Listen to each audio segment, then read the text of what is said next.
अस्सलाम वालेकुम, welcome back to my channel खाना पकाओ जी। आज हम बनाने जा रहे हैं गुड़ वाले चावल। बिल्कुल देसी तरीके से, असल में जैसे पंजाबी स्टाइल में इन्हें बनाया जाता है उसी तरह से हम ये तैयार करेंगे। सर्दियों की सौगात है तो बहुत ही बेहतरीन मज़ेदार सी ये रेसिपी होने वाली है। ख़ास तौर पे आपके साथ मैं शेयर करूँगी कि गुड़ की क्वांटिटी कितनी होनी चाहिए, चावल किस हिसाब से पके होने चाहिए। ना ही ये बहुत ज़्यादा सख्त होंगे और ना ही नरम रह के जुड़ेंगे। तो बहुत अच्छे मज़ेदार से गुड़ वाले चावल आज हम तैयार करेंगे। तो प्लीज़ आपने वीडियो को फुल वॉच करना है और ज़रा भी अच्छी लगे तो लाइक शेयर भी कर दीजिएगा। तो सबसे पहले चावलों को बॉईल करने की तैयारी करेंगे। चावलों को बॉईल करने के लिए पानी रखेंगे। अच्छा खासा ज़्यादा अपनी क्वांटिटी में पानी लेना है। उसमें डाल देंगे एक बादियान का फूल, जिसकी खुशबू और फ्लेवर बहुत अच्छा आता है मीठे चावलों में भी। तो हमने गुड़ वाले चावल तैयार करने हैं, उसके लिए पानी में डाल दिया एक बादियान का फूल। हाफ़ टी स्पून नमक का डाला है, जो चावलों को बॉईल करते वक्त डालें तो चावलों को टूटने नहीं देता, तो इसलिए बिल्कुल थोड़ा सा नमक डाला है। और 1 टीस्पून के करीब इसमें डाल देंगे सौंफ। सौंफ का फ्लेवर गुड़ वाले चावलों में बहुत अच्छा आता है। ऊपर से कवर करके इसे छोड़ देंगे गर्म होने के लिए। दूसरी साइड पे मेरे पास सेला चावल है, जिन्हें मैंने तकरीबन 2 घंटे से मैंने इन्हें रखा हुआ है धो के पानी डाल के। तो ये बहुत अच्छी तरह से नरम हो चुके हैं। अगर आपके पास टाइम कम हो और आपने भी सेला चावल ही बनाने हैं तो आप इसे नीम गर्म पानी में इन्हें भिगो के छोड़ दें थोड़ी देर के लिए। तो दूसरी साइड पे आधा किलो ही मेरे पास गुड़ है, आधा किलो चावल है और आधा किलो ही गुड़ है। इसमें से ये एक पूरा पीस मैंने निकाल दिया गुड़ का। आप चाहे तो अच्छे मीठे चावल खाने तो पूरा आधा किलो गुड़ ही इसमें डाल सकते हैं, मगर आपने देखा है कि एक मैंने इसमें से पीस गुड़ का निकाल दिया है। दूसरी साइड पे ये है थोड़े से कटे हुए नारियल के पीस है, थोड़े से बादाम है, छिलका उतार के थोड़ी सी किशमिश भी हम इसमें ऐड करेंगे और 3 से 4 सब्ज़ इलायची जो हम तड़के के लिए इस्तेमाल करेंगे। मेरे पास आधा किलो चावल है और आधा किलो ही गुड़ है, जिसमें से एक इतना सा पीस मैंने निकाल दिया है। पूरा गुड़ इसमें जाएगा, जो हम छोटे पीसीस में ऐड करके तोड़ के तो फिर इसमें ऐड करेंगे। चावलों का पानी बहुत अच्छी तरह से बॉयल आ गया था, पकने लग गया था पानी। पूरे चावल स्टेन करके पानी इनका निकाल के चावल डाल दिए पकते हुए पानी के अंदर। अब हम इन्हें पका लेंगे 70 to 80% इन्हें गला लेंगे और दूसरे हम इन्हें कच्चा रखेंगे, जो गुड़ वाली चाट के साथ पकेंगे और बहुत अच्छे से मज़ेदार से हमारे गुड़ वाले चावल रेडी हो जाएंगे। तो चावलों को पकते हुए 3 से 4 मिनट हो गए थे।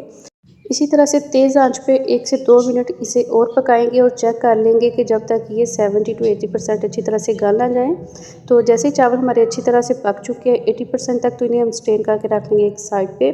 उसी कढ़ाई के अंदर आधा कप मैंने ऑयल का डाल दिया, क्योंकि चावल मेरे पास बहुत ज़्यादा नहीं है, उसी हिसाब से मैंने ऑयल भी डाल दिया है। आधा कप से ये थोड़ा सा ज़्यादा होगा। ऑयल मैंने डाल दिया है। 3 से 4 सब्ज़ इलायची डाल देंगे, जिनका फ्लेवर बहुत अच्छा आता है। जैसे ये थोड़ी सी फ्राई हो जाएगी, इसकी खुशबू निकल आएगी ऑयल के अंदर, तो पूरा जो हमने गुड़, आधा किलो गुड़ था, इसे अच्छी तरह से छोटे पीसेस में मैंने तोड़ लिया ताकि ये जल्दी से डिज़ोल्व हो जाए। तो पूरा डाल देंगे इसी ऑयल के अंदर। गुड़ की आप ज़्यादा से चाश बना के भी इसे गुड़ वाले चावल तैयार कर सकते हैं। तो गुड़ डाल दिया पूरा ऑयल के अंदर। साथ ही आधा कप मैंने इसमें डाल दिया दूध का। दूध की जगह पे आप इसमें पानी भी ऐड कर सकते हैं, मगर दूध डाल दिया ताकि इसकी अच्छी तरह से चाश पकने लग जाए।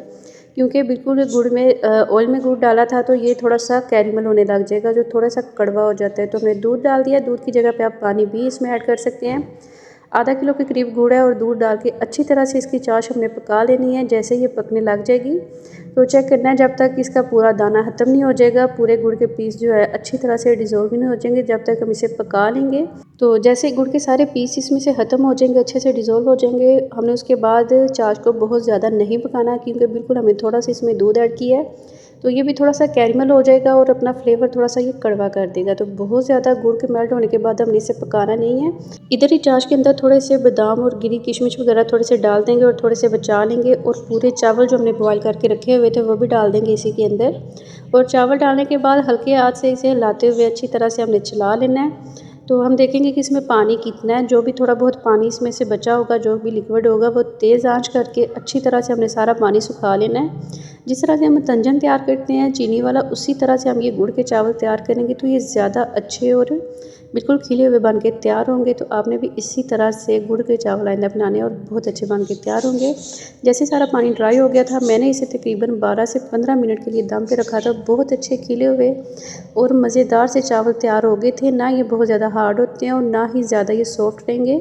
बहुत अच्छे खिले हुए अलग अलग दाना बिल्कुल चावलों का तैयार होगा। तो आपने गुड़ वाले चावल अब बनाने हैं इसी तरीके से। जो बिल्कुल परफेक्ट रेसिपी है और परफेक्ट क्वांटिटी के साथ मैंने आपके साथ शेयर किया। और अब बहुत ही बेहतरीन से गुड़ के चावल इस तरीके से बना सकते हैं। बहुत ही अच्छे मज़ेदार से गुड़ के चावल हमारे तैयार हो गए। आपने इसे ज़रूर ट्राई करना है, बहुत ही मज़ेदार और ईजी सी रेसिपी है। चावलों को निकालेंगे डिश के अंदर और जो थोड़े बहुत बादाम और गिरी हमने बचाई हुई थी किशमिश के साथ वो डाल देंगे पूरी ऊपर। मज़ेदार से गुड़ के चावल हमारे तैयार हो गया। और काइंडली आपसे रिक्वेस्ट है कि चैनल पर नए हैं तो आपने सब्सक्राइब ज़रूर कर देना है। और वीडियो ज़रा भी अच्छी लगे तो लाइक शेयर भी ज़रूर कीजिएगा। ये बिल्कुल फ्री होता है। मिलते हैं एक नई रेसिपी के साथ। अल्लाह हाफिज़।